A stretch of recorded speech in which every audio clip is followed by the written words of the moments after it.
I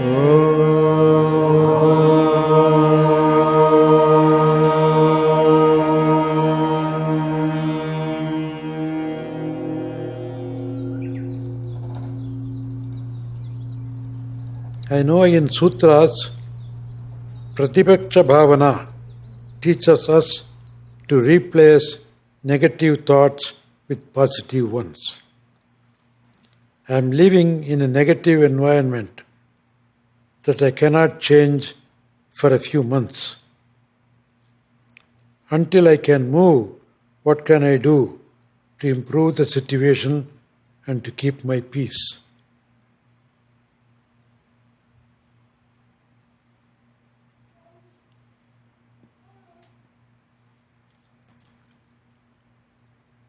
Don't let that environment, negative environment, get into you.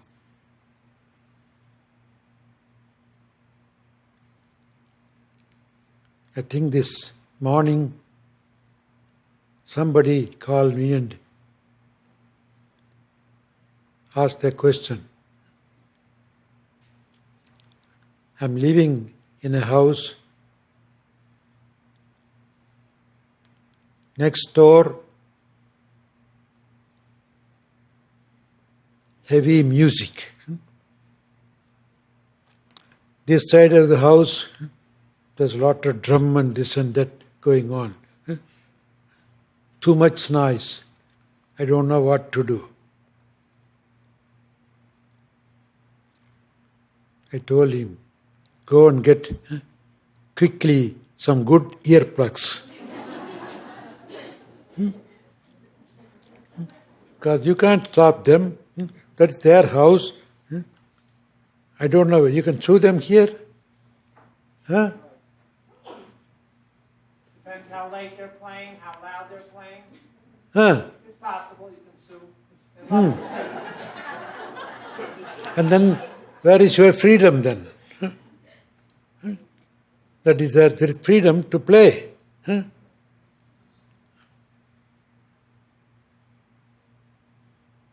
So if you don't want to see something, close your eyes. If you don't want to hear something, close your ears. Unfortunately, the eyes don't need a plug. You can simply close it. But the ears, that's what. Protect yourself. Protect yourself.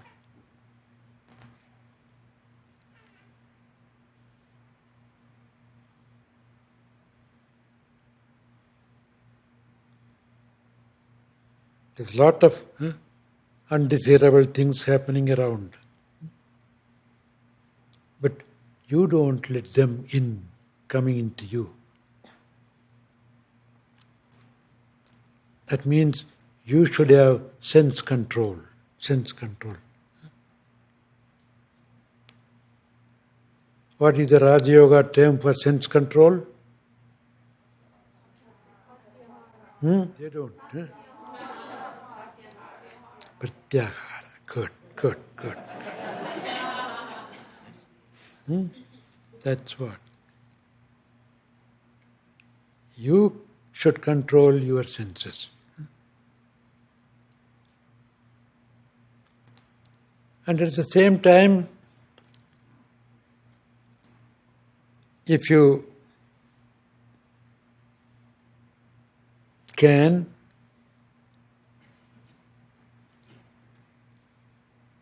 put the positive thoughts. It's almost like the house on fire. What would you want? Fire is negative. Water is positive.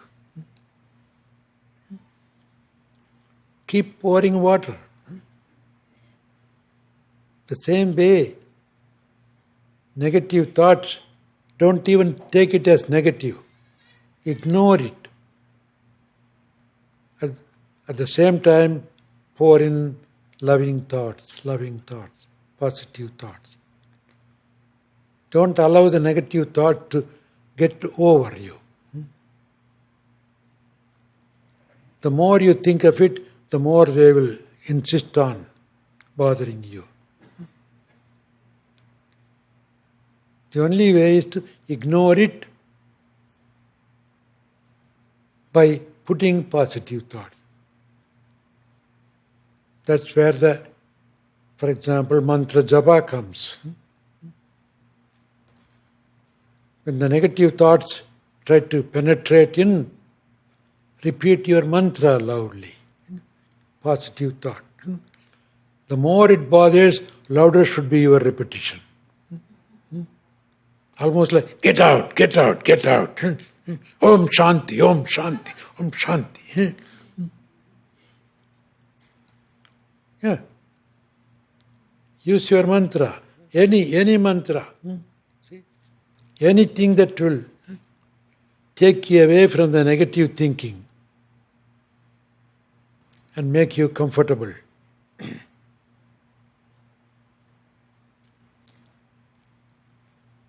You have to strengthen your positive thoughts. Strengthen your positive thoughts.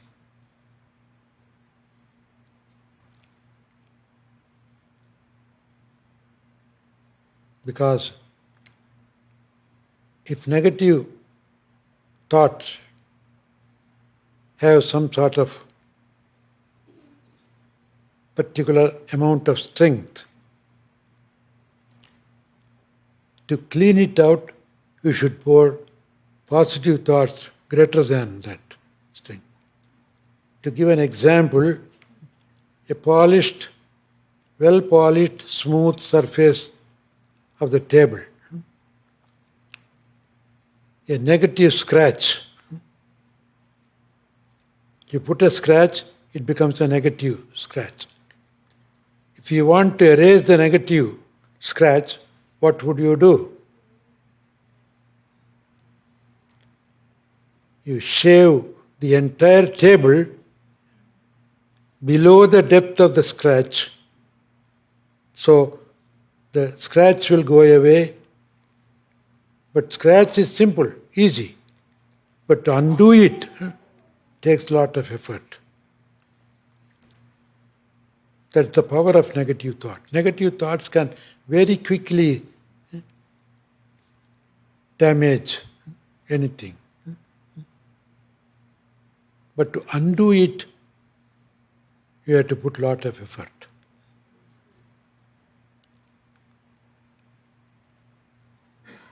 That's why in the prayers, one of the prayers called Kavacham, you shield yourself. You put a shield around you by your prayer. That way, the negative thoughts won't come and bother you. It needs a lot of work, but you can achieve it if you are strong enough. You have to make yourself strong.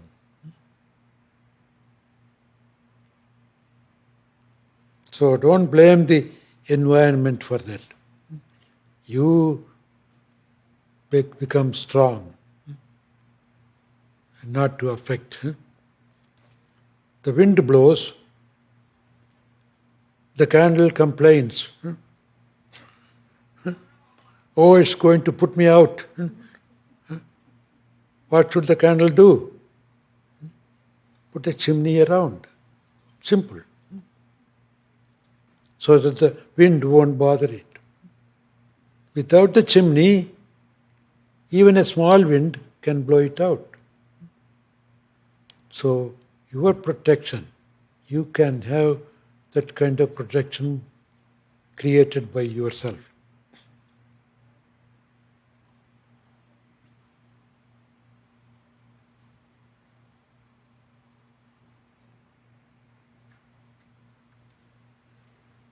Could you please clarify a point about surrender?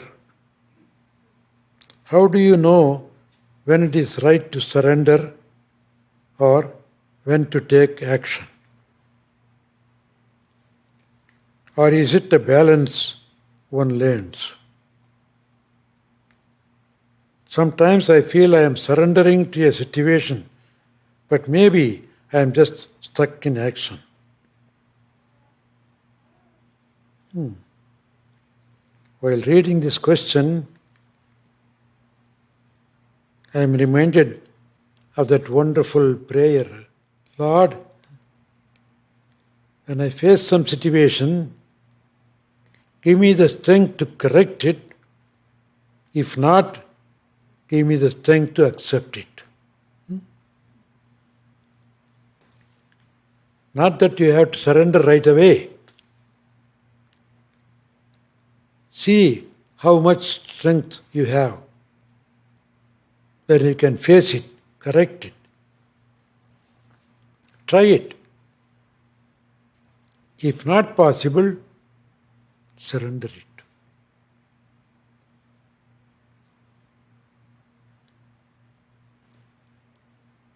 So you have to think of that, your strength, your capacity to face the situation.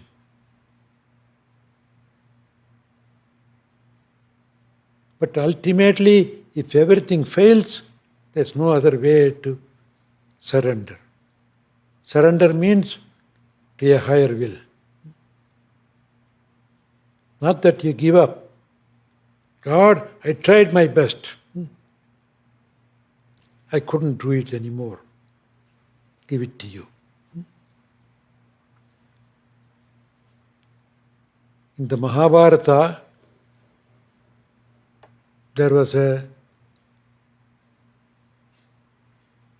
part of the story where the Duryodhana's brother was trying to unrobe the lady Draupadi in a congregation like that. And she was holding the cloth, the sari, at the same time, Krishna, Krishna, Krishna, help me, help me, help me. But shouting, holding like this.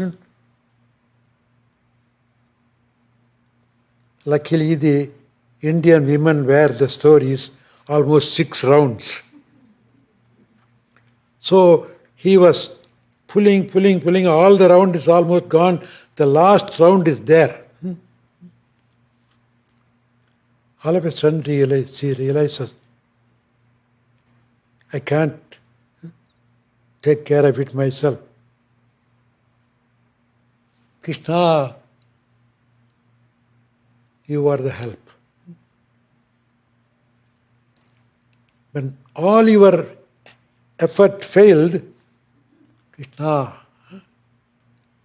then from nowhere sari started coming. He was pulling, sari is coming. He got tired of pulling and he dropped faint. That means, in a way, your failure helps you to put the trust in a higher will. Don't give up. But you should know it's impossible for your little effort. There's a great effort waiting for you. That's the way God also tests. If you are really putting the faith in God, how would you prove? It means, okay, Lord, let anything happen to you. Whatever it is, I leave it to you.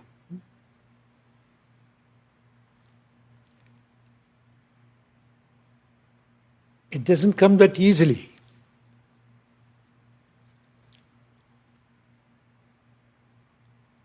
When I had the Kailash pilgrimage, first we all trusted in our own capacity our own strength, the money in the hand. As we went further up and down, our strength started diminishing.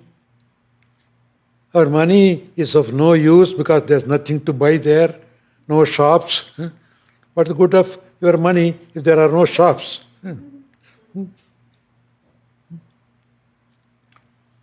So at one point you realize neither the money, nor your name, nor your fame, nor your physical strength is going to help you.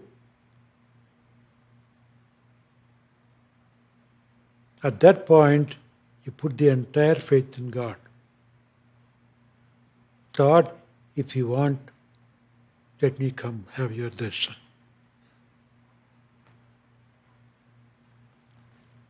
That's what you call surrendering. Surrendering comes when every effort fails. But that doesn't mean you should not put your effort. Put your effort. There's a saying, unfortunately, is confusing, complicated. God helps those who help themselves. What does it mean? God wants you to help yourself, and God helps you. What does it mean? God helps those who help themselves in putting their faith in God. That is what. That's your final help.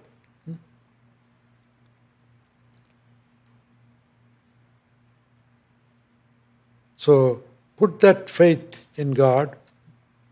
Nothing is impossible. Nothing is impossible. Things happen without your expectation.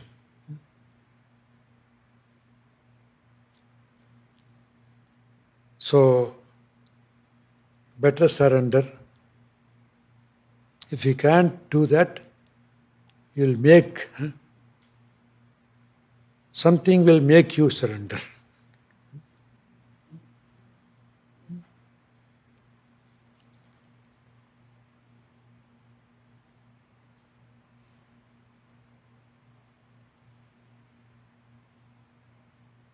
When it is right to surrender and when to take action. The simple answer is when it is right to surrender or when to take action when that becomes impossible, surrender. Simple answer. You do it yourself. Do as much damage as you can do. And then undo.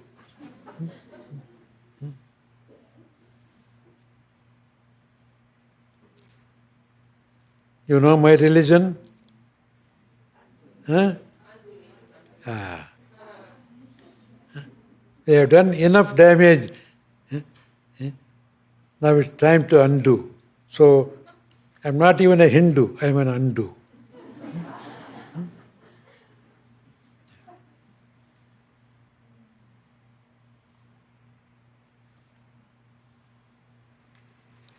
Sometimes I see people who behave virtuously, but at other times they may be thoughtless or rude. If I want to apply 4 locks and keys from the sutras, I find it difficult to discern between the really true virtuous and those who are not virtuous just for show. Can you give guidance on this?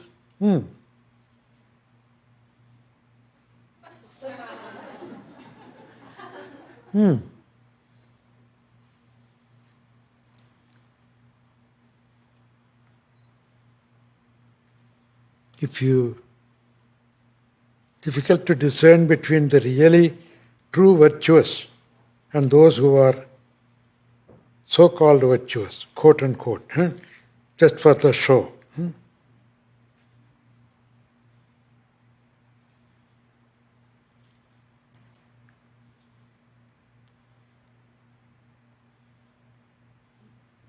You know, the show, all the shows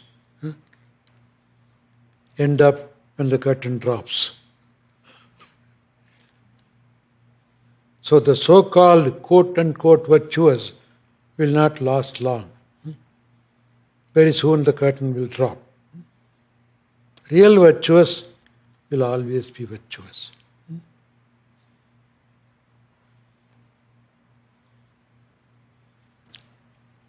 But that doesn't mean you should always think they are not virtuous. Trust them. Think they are virtuous. They are all virtuous. But until you are sure of that, be careful.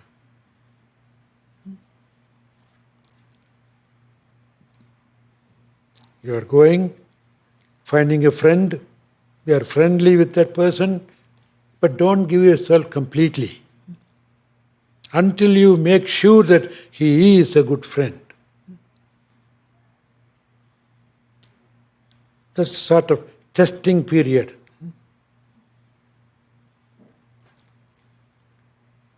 Almost like dating a person. Until you are sure. Only when you are sure, then you marry him.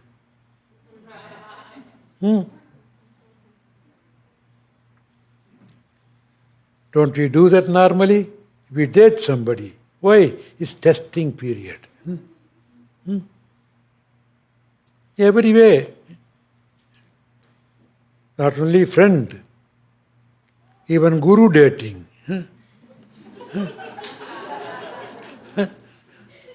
Right? Go to that ashram, go to this ashram, go to that guru, this guru. Test it, date it.